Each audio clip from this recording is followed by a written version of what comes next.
Hi, this is Scott Damian, author of Voice, A Stutterer's Odyssey.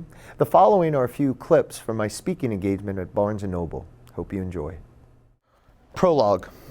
Not so long ago, not so far away. The Star Wars theme pulses through the speakers on stage. Standing in the wings, I wait for my cue. Through the backstage intercom, I hear the tinny voice of the stage manager. And where goes, Scott? The music rises, and it's showtime. I clump up the iron ramp for the 100th time, my futuristic robe flowing around my torso, knee-high brown boots emphasizing my elongated stride, while the clipped lightsaber sways back and forth on my hip. Making my way onto the Tomorrowland stage at Disneyland, I feel the Southern California sun radiating down. My robe traps the sweltering heat, but the humidity doesn't discourage me from my job. Taking center stage, I reach down, unfasten my lightsaber, and perform a few wushu moves. I strike a badass pose and applause explodes from the crowd. I'm doing what I do best. I'm an actor. I'm a Jedi. At least for today. Surrounding me is an array of faces, some dark, some light. All of them wear the same enthusiastic expression. Through my microphone headset, I ask the audience what most of them have come to hear. Who wants to be a Jedi? Excited hands dart high in the air, small hands, big hands, young hands, old hands. Everybody wants to be part of something bigger. My eyes scan the audience. I catch sight of an adrenalized kid in the front row wearing a Yoda t-shirt. He bounces up and down as if he's cracked out on sugar. Mickey Mouse ears lean to one side of his head while he waves his hand in the air, ooh, through his puckered lips. His fervor makes me smile. As hundreds of hands shake and swish around me, I can't keep my eyes off of him. There's something about this child. What is it? Pick him. I descend from the stage and reach out to the boy. In my deep Jedi cadence, I ask, you, young Padawan, do you wish to become a Jedi Knight? The boy's eyes open wide and shine with excitement. He smiles, and I see sticky pink goo outlining his mouth. The boy looks up at his mother, and she nods, giving him her blessing. I take hold of his hand and lead him to the stage. He squeezes my hand hard with purpose, transferring the tacky goo of his fingers to mine. Either way, I don't mind. I'm completely taken by his innocence of, I don't care how I look appearance. I really dig this kid. I lead him to center stage, kneel down in front of him and ask him his age. As he raises 5 fingers, I hear a few ahs from the audience. My little one, what is your name? He opens his mouth, shakes slightly, and stomps his feet. B-b-b-b-b. He stops and tries again. B-b-b-b. His face lowers as he fiddles with his fingers. I push away from him slightly. My head tilts and my brow crinkles. A rush of heat fills me, and I'm almost overwhelmed by a deep, heart-wrenching reaction of his stammer. It can't be that, I tell myself. The boy's mother calls out, his name is Ben. Oh, like Ben Kenobi, I explain. Then you must be brave. I wink and a radiant smile flashes across the boy's face. To my relief, the audience applauds. Now, young Ben, I will show you a combination that will help you defeat the dark side. Are you ready? His hands come together as his fingers tighten around one another. His mouth begins to open, and I know he's about to say something when suddenly his eyes roll back and his body quivers again. Oh God, I know this look.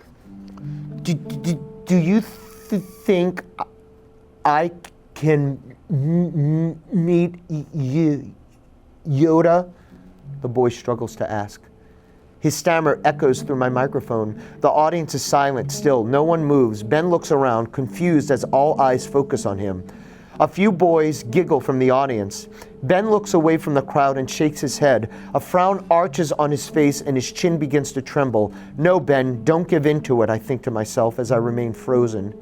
Even though I try, I can't move. Suddenly I realize that I don't want to finish the show. The Jedi is gone. The actor is gone. Now it's only me standing here, staring at this fragile creature in front of me. I want to take Ben in my arms and hold him tightly, protect him, and tell him he's not a freak. I want him to ignore the unrelenting jeers and shun the judging eyes. I want him to realize that these people will never understand him.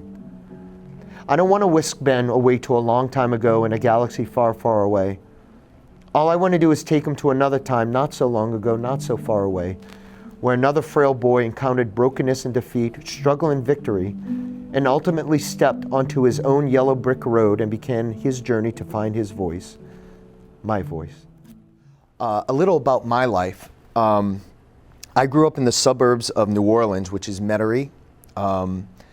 And New Orleans is a very eclectic place where a lot of artists reside, musicians especially. And the funny thing is, in New Orleans, I found it most entertaining just watching people. I watched people in my neighborhood. They were characters. And I mean, I can write stories about them, in which I do, but I can write over and over again about these particular faces and sounds and movements that they made. And as a kid, I would mimic them. And when I mimicked them, I didn't stutter because I used someone else's persona. I never really knew that certain words affected me the way that they did. But as I was getting older, I recognized that C's, B's, P's, A's, I called them bad no-nos when I was a kid. And I would try to curve whatever word I was saying. I tried to paraphrase and curve around that word. So if I said I wanted the paper, I would go, I want that, or I want the sheet. Sheet's fine. Paper, the P, would drive me crazy. From a stutterer's point of view, when we're speaking and we stammer, the worst part is not the stammer, the worst part is wondering what the other person thinks and the judging eyes. First became aware of phonetics, milk, but as a child, parents think, oh, well, he's just stammering like a normal kid, you know, like milk. But as I got older, when I reached 5 or 6, my eyes would roll back and I would actually shudder when I would speak. That's when my parents knew something was wrong. Now, being from a Catholic home, they wanted to protect me from that. So they never let me order. They never let me pick up the phone. They never let me answer the door. They never let me go to McDonald's. So I never really knew that I had a problem until I started seeing the outside world affect me, where they would look at me queerly, where they would look at me. And then I realized when I stuttered, my mom would literally cry, but she would hold back the tears. She's not good at holding emotions, especially for a Sicilian mother. So I realized that when I spoke, it affected people in a negative way. So what did I do? I shut up and I started taking on roles that made my parents happy, that made my family laugh. Mel Brooks movies, Indiana Jones, James Bond, I would regurgitate these accents constantly. And I would realize that when I did those accents, I didn't stutter. I befriended a pathologist after 4 or 5 pathologists. Her name was Dr. Hamburger. And it was easy for me to say her name because that was my favorite food. But she was, her last name ended in an A, but it's really, you know, and contrasting to the word, it's ER. So I would always love to say hamburger. And I remember her because she affected my life more than anything else because she taught me how to sing out my words if I had troubling spots. So if I wanted to tell my mother I want a macaroni and cheese, in my head I go, I is a bad no-no, M is a bad no-no, C is a bad no-no. So I would sing it out. I would go, I would like some mac and cheese, please. And then they would get it for me. I lived with my great-grandmother as well. She lived with us for until she died of cancer back in '83. But she was this no-nonsense woman, red hair, fireball, and she would always treat me like a person. She never looked at me like I had a dysfunction. And the dysfunction came from when other people looked at me differently. But with her, I felt normal. So we would have our rituals of watching movies together, and I would do the accents for her. We'd watch Price is Right, and I'd do Bob Barker, and she'd go, do that again, darling, and I'd do it again, and that brought her joy. So I realized the more I acted and the more I forgot about me, the more I felt normal. And there was one incident, his name was Brother Raphael, 5th grade, Christian Brother Academy.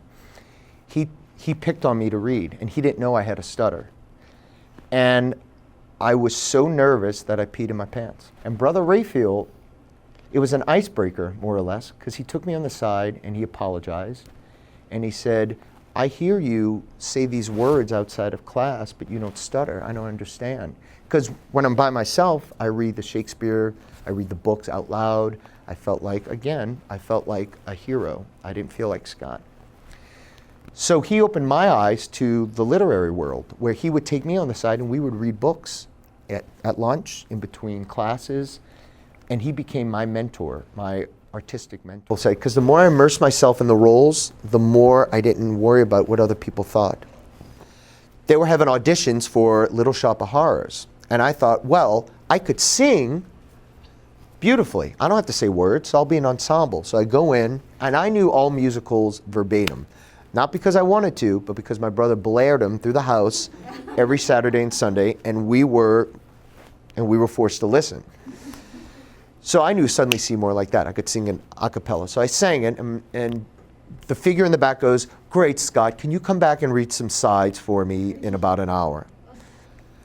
And the thought of reading out loud again in front of someone unnerved me. And I remember pacing back and forth in front of the theater. I didn't know what I was going to do, and I wanted to run, but something in me told me to stay. So when I was told to come in, a game plan came to my head, and I realized I can use my accents. And I remember listening to Seymour Krelborn on the soundtrack, and I used that accent, and I didn't stutter. So I found a coping mechanism. I could use voices on stage in front of other people who think I'm something that I'm not. So I kept doing that throughout all of high school.